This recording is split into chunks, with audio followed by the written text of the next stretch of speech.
Hello and welcome to SWT BCom classes. आज मैं आपको हेनरी फ्यूल के 14 प्रिंसिपल्स के बारे में बताने वाला हूं, तो चलिए शुरू करते हैं। पर उससे पहले हेनरी फ्यूल के बारे में कुछ जान लिया जाए। अगर इनके जन्म की बात करें तो इनका जन्म 29 जुलाई 1841 में हुआ टर्की में, और ये एक बहुत ही बड़े फ्रेंच इंजीनियर थे। अगर पहले प्रिंसिपल ऑफ मैनेजमेंट की बात करें तो आता है principle of division of work.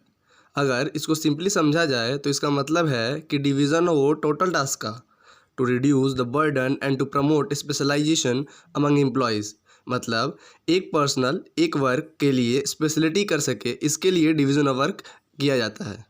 अगर दूसरे प्रिंसिपल ऑफ मैनेजमेंट की बात करें तो हमारा दूसरा प्रिंसिपल ऑफ मैनेजमेंट है अथॉरिटी एंड रिस्पॉन्सिबिलिटी। मतलब according to this principle there should be a proper balance between authority and responsibility.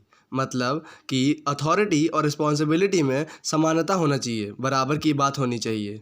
और अगर आप अथॉरिटी एंड रिस्पॉन्सिबिलिटी को डिटेल में पढ़ना चाहते हैं तो आप हमारा यह वीडियो चेकआउट कर सकते हैं, जिसमें हमने पूरे डिटेल में बताया है कि अथॉरिटी और रिस्पॉन्सिबिलिटी क्या होता है, इनमें क्या अंतर है। थर्ड नंबर पे आता है डिसिप्लिन यानी अनुशासन। मतलब कि वह रूल्स एंड रेगुलेशन जिसकी हेल्प से, मदद से ऑर्गेनाइजेशन में सिस्टमेटिक फंक्शनाइजेशन या वर्किंग होने लगे, उसका कंपनी में होना अनिवार्य है, अकॉर्डिंग टू हेनरी फ्यूल। ऐसा फ्यूल कहते हैं। वहीं अगर चौथे प्रिंसिपल ऑफ मैनेजमेंट की बात करें तो आता है यूनिटी ऑफ कमांड। देखिए, इसका सिंपल मीनिंग है कि each subordinate should receive order and be accountable to one and only one superior. मतलब कि सभी सबऑर्डिनेट्स के लिए सिर्फ एक बॉस होगा और वे सभी सबऑर्डिनेट्स उस पर्टिकुलर सुपीरियर के ऑर्डर को फॉलो करेंगे। अब अगर पांचवें प्रिंसिपल की बात करें तो आता है यूनिटी ऑफ डायरेक्शन। मीन्स कि सिर्फ एक हेड हो एक प्लान के साथ, for group of activities having same objective. मतलब कि उसका और वर्कर्स का एक ही गोल हो, achievement of organisational goal rather than personal goal. Six number पे आता है subordination of individual interest to general interest. ये तो बहुत सिंपल है, यानी कि changing of interest of individual goals towards organisational goals. मतलब कि सभी वर्कर्स और एम्प्लॉयज़ को अपने पर्सनल गोल्स से पहले ऑर्गेनाइजेशनल गोल को मद्देनज़र रखना चाहिए, इम्पोर्टेंस देना चाहिए। वहीं सेवेंथ नंबर पे आता है रेमुनरेशन ऑफ एम्प्लॉयज़। ये भी टू ईजी है। कैसे? देखिए, इसका मतलब है कि जो ओवरऑल पेमेंट है या कंपनसेशन है वह सबके लिए फेयर होना चाहिए, चाहे वह कंपनी हो या वर्कर्स हो। अगर एग्जांपल से बताऊं तो जैसे मान लीजिए कि कंपनी प्रॉफिट में है, तो अकॉर्डिंग टू दिस प्रिंसिपल उसको अपने एम्प्लॉयज़ को कुछ प्रॉफिट में से शेयर करना चाहिए, either in the form of bonus और in the form of gift. अगर आठवें की तरफ बढ़ें तो आता है सेंट्रलाइजेशन एंड डिसेंट्रलाइजेशन। जैसा कि आप देख पा रहे हैं, इसका मतलब है कि प्रॉपर बैलेंस हो सेंट्रलाइजेशन और डिसेंट्रलाइजेशन का इन द ऑर्गेनाइजेशन। यहाँ सेंट्रलाइजेशन का मतलब होता है concentration of power eight top levels, वहीं डिसेंट्रलाइजेशन का मतलब होता है distribution of power at all levels. अब नौवें प्रिंसिपल की बात करें तो आता है स्केलर चेन।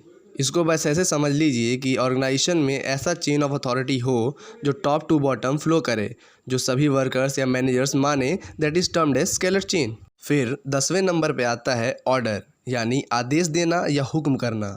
यहाँ पे ये बिल्कुल नहीं है। यहाँ ऑर्डर का मतलब है कि proper place for everything and everyone in the organisation.